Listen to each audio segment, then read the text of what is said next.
El fin de semana estuve fuera de mi ciudad en el congreso realizado por la Agencia Espacial Mexicana y tuve una conversación sobre la filosofía nuevamente, especialmente con un miembro de esa agencia.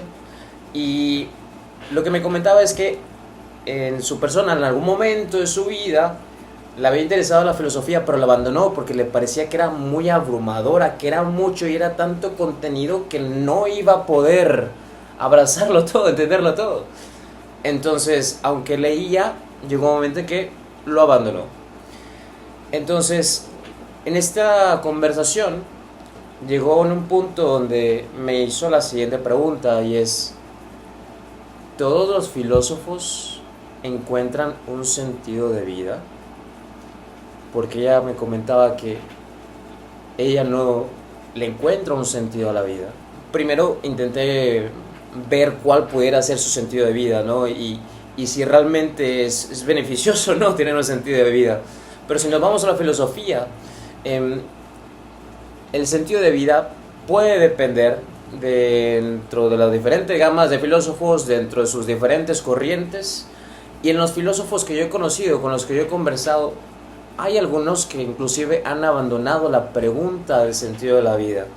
El sentido de la vida es una pregunta donde se toca y se aleja uno y se vuelve a regresar y se vuelve a alejar y uno vuelve a regresar. Entonces, ante esta situación, a mí me parece algo clave que debe abordar la filosofía práctica, tanto que he implementado un método, una forma en la cual podamos acercarnos a entender o empezar a vislumbrar el horizonte o alguna parte de esa cosa que le llamamos sentido de vida. Como normalmente procedo, yo pienso que la filosofía es rica cuando se vuelve algo personal. Entonces llevé esta conversación a su área y le pregunté sobre si era importante tener un sentido de vida, si era valioso tener un sentido de vida. Me decía que no sabía. Le digo, ok, vamos a pensarlo de la siguiente manera. Vamos a pensarlo con algunos conceptos brújula. Entonces, estos dos conceptos van a ser placer y dolor. Entonces le dije, ¿crees que una persona que no tenga un sentido de la vida pueda tener dolor? Ok, me dice que sí. ¿Crees que una persona que sí tenga sentido de vida, o propósito de vida, pueda tener dolor? Me dice que sí. ¿Crees que una persona que no tenga sentido de vida pueda sentir placer? Me dice que no. ¿Crees que una persona que sí tenga sentido de vida puede expresar placer? ¿Puede sentir placer? Me dice que sí. Pero sobre esta tercera pregunta, sobre si una persona que no tiene sentido de la vida puede experimentar placer, ella dijo que no. Dijo, ok. Le pregunté, ¿has disfrutado algo de tu vida en la última semana? Cualquier cosa, aunque sea comerte algo, cualquier cosa, una risa, lo que sea. Ella me dijo sí, ok.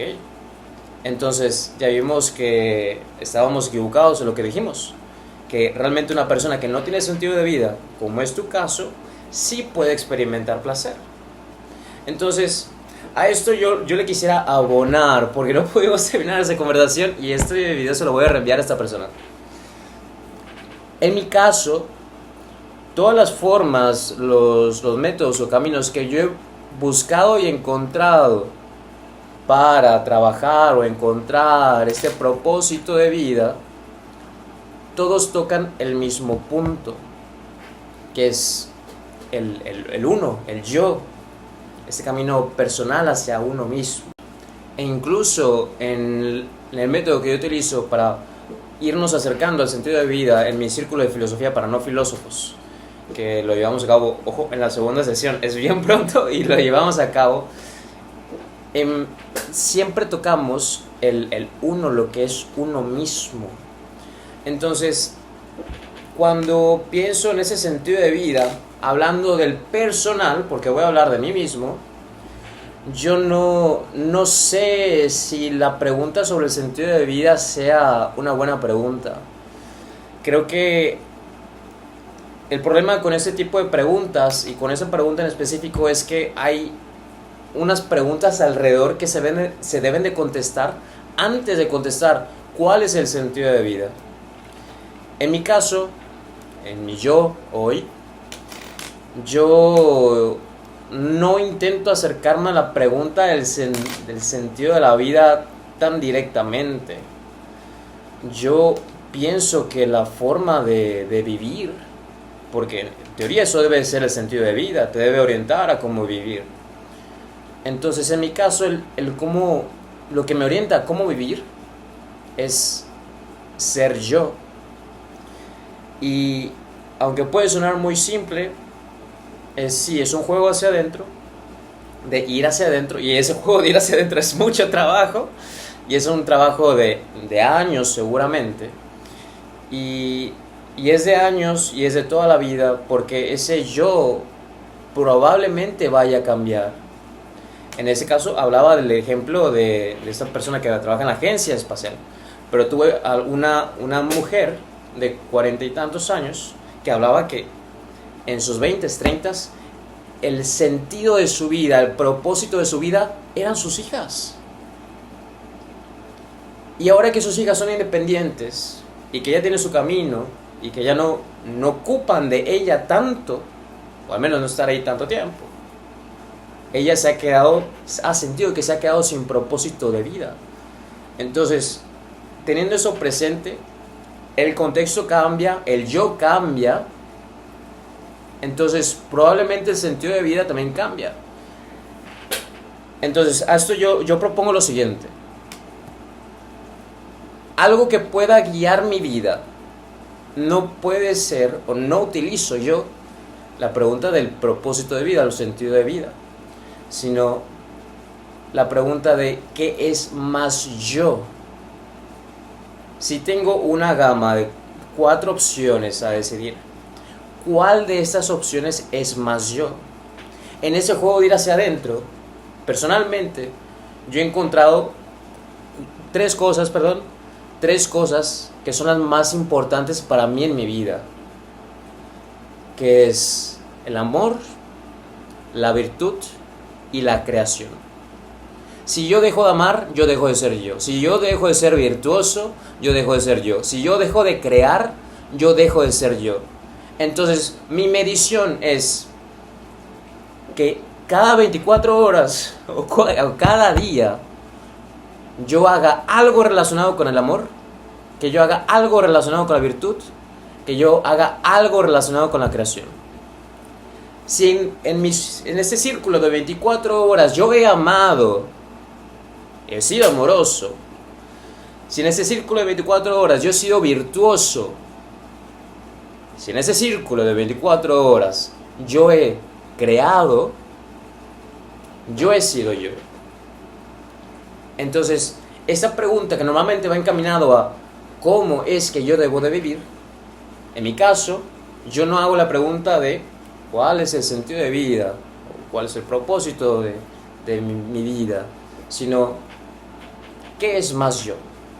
Y en ese juego de definir qué soy yo, es como guío mis acciones. A veces decidimos o preguntamos para tomar una decisión, ¿qué es lo más conveniente hacer? Y preguntamos por opiniones ajenas. ¿Qué me conviene más? Ese trabajo en mi ciudad donde me paga, vamos a decir, 10,000 pesos, o irme a la ciudad donde me pagan 12,000 pesos y me pagan la estadía, me pagan todo. El problema con esa pregunta es que le estás cuestionando a los demás qué es más ellos. ¿Qué decisión tomarías tú? ¿Qué es más ellos? ¿Qué es más él? ¿Qué es más ella? Y no es qué es más tú. Espero haber hecho un ejemplo claro. De este tema podemos hablar un poquito más. Y también me gustaría poder tocar el tema de cómo es que yo llegué a este planteamiento de que las 3 cosas más importantes para mi vida son el amor, la virtud y la creación. Y que de hecho la creación fue una última adición. Previamente era la paz. Entonces también me gustaría ver platicar de cómo es que por qué es que sustituí la paz y en su momento por qué es que sustituí la felicidad. Ya la felicidad no es una de las 3 cosas más importantes. Pero bueno, por ahora es todo. Besos, abrazos y apapachos. Chao, papá.